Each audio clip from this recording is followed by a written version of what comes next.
Subscribe to our YouTube channel and don't forget to press the bell icon to get all the latest updates.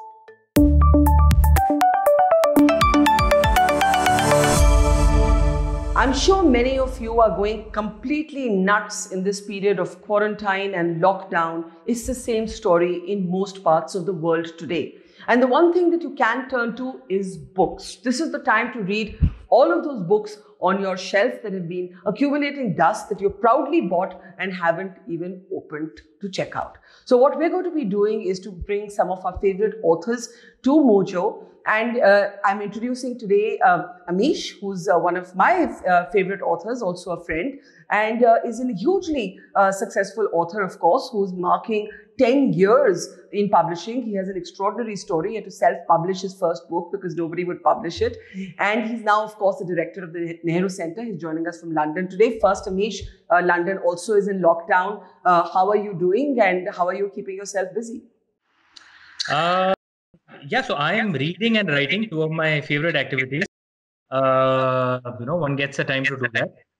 But I am a diplomat as well. I'm a part of the Indian High Commission here. So officers have to support as best we can, Indians who are stuck here. That's what all of us are supporting in as well. That takes up time too. And tell me how, in terms of using these hours, are you reading or writing? I know there's another book coming out and it's all top secret and you can't say much about it. But this time that you have, other than the time you have to spend in your duties as a diplomat, what are you doing with that time? Equal parts reading, equal parts writing, man. Like I said, two of my favorite activities in the world. So I've actually started writing not just the book that's going to release in April, but started writing the next book as well. So that is something to look forward to. I've also got a thought for two non-fiction books actually. I might take that up. One on India's soft power in history in the first millennium. And another, I think, the crisis that we are going through, there are some thoughts that have emerged on that. In a way, this Wuhan coronavirus crisis is a civilizational stress test for many countries. And we have to see how many countries emerge from this. Some interesting lessons, some interesting thoughts, I think, to explore. Yeah. Amish, some of the world's greatest literature has been born from moments like this, actually. And, I know a lot of people have invoked Gabriel Garcia Marquez and Love in the Time of Cholera. I was just wondering if you had to look at literature, if you had to look at the books you've read or the mythology that you've studied and look at it in an Indian context, what does this moment, what perhaps story from our own culture does this moment most remind you of? There is this interesting thought I read once, that often civilizations that survive or thrive are not necessarily the ones that are most efficient, but the ones that are most gritty, that have the ability, the strength, the character to last through tough times, because ups and downs are a part of life.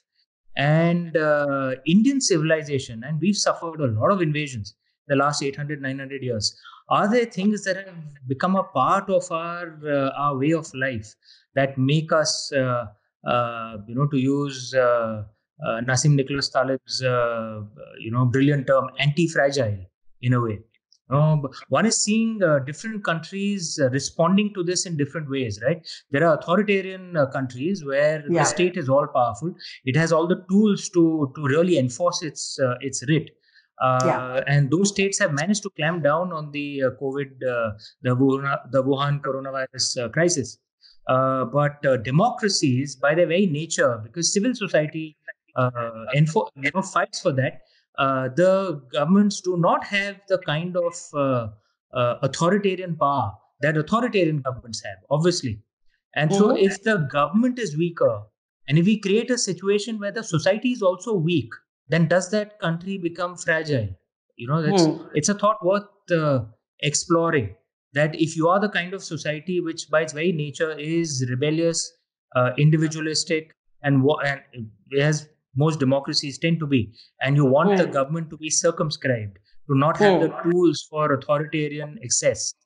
Yeah. And then at a time of crisis, we suddenly say the government has to, take care of everything, as is happening in many countries in the West. Well, the governments don't have the tools to enforce things the way authoritarian governments can. And if at the same time you weakened your society as well, by attacking all traditions, by attacking the sense of community, then how does your country handle, a black swan crisis like this? Yeah. But at the same time, I was reading this very intriguing phrase.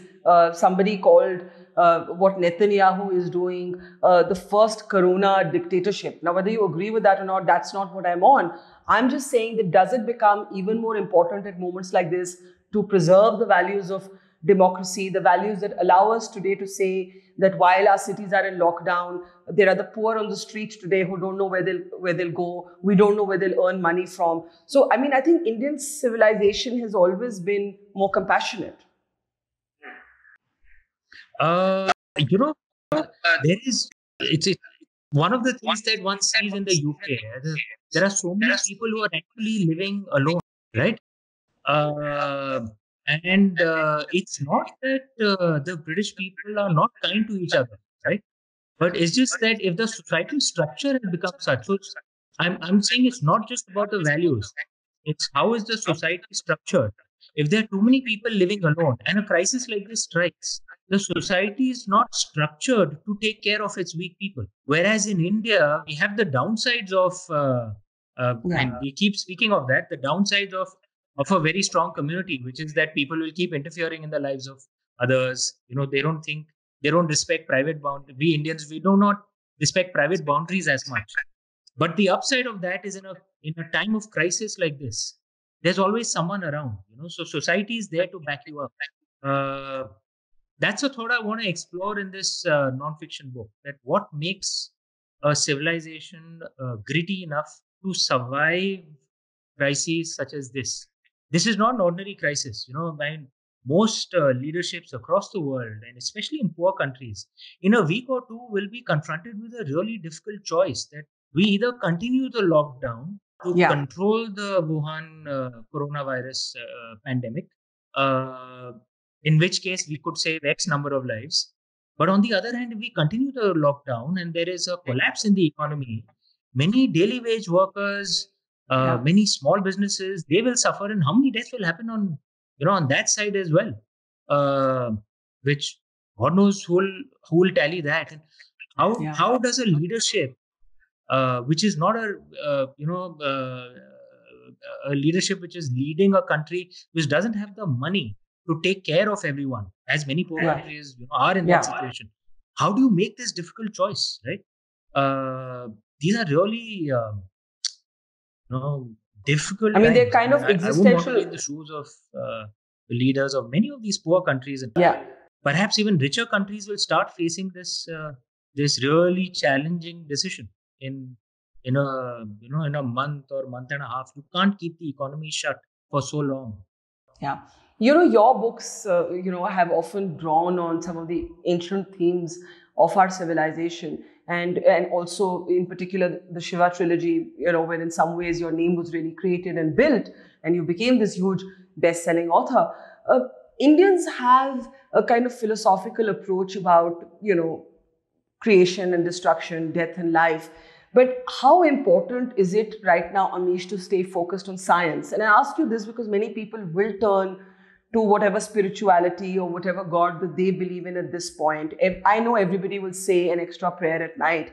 And I'm just wondering where you find that balance between remaining rational, remaining focused on what science is telling us, drawing personal strength from faith, but not mixing it up with science. Yeah, the thing in this is, if you don't see a dichotomy between spirituality and science, and that is a dichotomy that's there in the Middle Eastern and the Western philosophies, that you can either have scientific temper or you can be religious. In the Indian way, it's not necessarily so.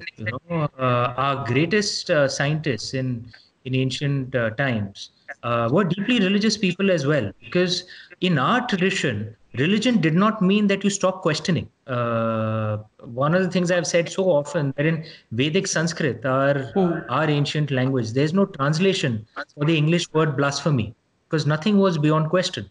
So you could be a lover of science and deeply religious as well. And in a crisis like this, you need both, right? Because if we get into a negative spiral, if we allow stress to to wear us down, we'll not have the strength to fight this crisis, right?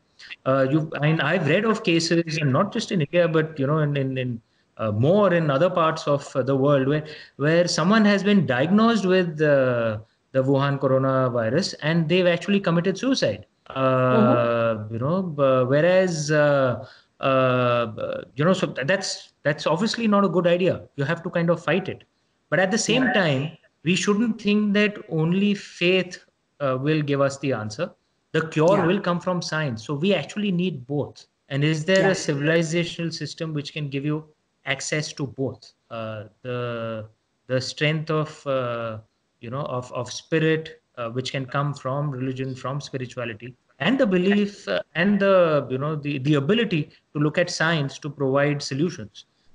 This problem will actually get solved by a scientist, and someone has to come up with a virus or with a vaccine for this virus or a cure for it.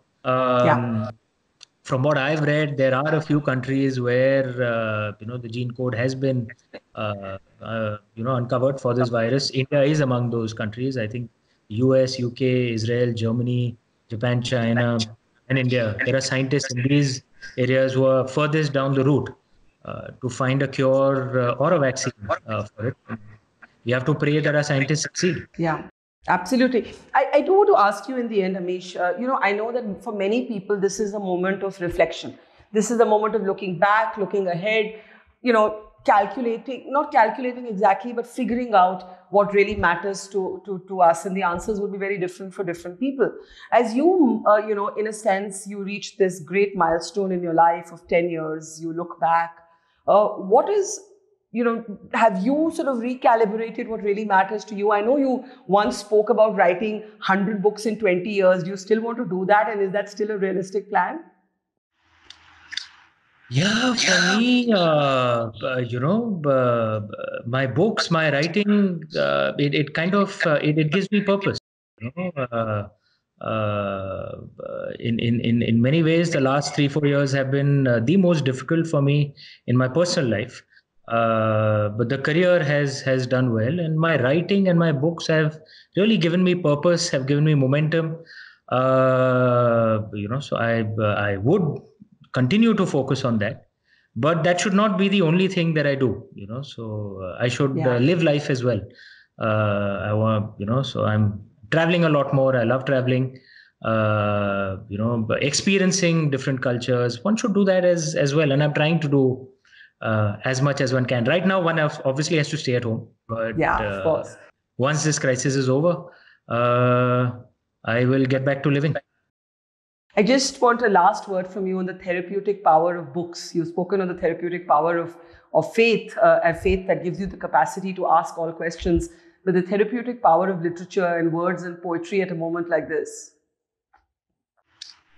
I would, more than books, I would speak to the power of storytelling, right? If I'm not mistaken, I think Steve Jobs had said this, that among the most powerful people in the world have been storytellers. Because, we tend to absorb stories very easily as human beings. As Muriel Rickenson said, right, the universe is not made up of atoms, it's actually made up of stories. And if there are stories which can give us archetypes, which can give us thoughts, guidelines, which can help us challenge or meet the challenges of life, which will inevitably come. And like I said, the Wuhan coronavirus is a challenge for the entire world. That's what will give us the strength to manage this. The challenges that life throws at you. So the bigger the obstacles, the richer your life can be if you approach it with the right attitude. And what are you reading these days as I close? What are you reading? I am, so there's this book which I just received by, brilliant diplomat and author Pan Verma ji, Hmm. Exploration into the Ramcharit Manas. Yes. So I'm Yes. looking forward to reading that. I'm also, quarter of the way through a book written by a friend called Chintan Chandrachud. He's Yes. a lawyer based here in Yeah. London, but of course an Indian. And he's written this book called 10 Cases That India Forgot, and written on legal cases which are worth exploring. Very interesting book. I'm reading that. There's another book that I tend to read many books simultaneously. I read like that. Yeah. So there's a book by Tripur Daman Singh called 16 Stormy Days, which is an Mhm. analysis of the First Amendment, which, as I'm sure you're aware, Yeah. one of the things, one of the impacts of the First Amendment of 1951 was that freedom of expression was restricted with that, because our original constitution Mm. supported unfettered freedom of Yeah. expression. So there's an analysis of what happened in those 16 days, and why Prime Minister Nehru piloted the First Amendment. Well, Amish, I think books, ideas, and storytelling are a great source of solace at a moment like this. Congratulations on your 10-year mark, waiting for your next book, and may you keep telling us stories. Stay safe and be well, and a pleasure to have you on the program. Thank you. Pleasure, pleasure with you.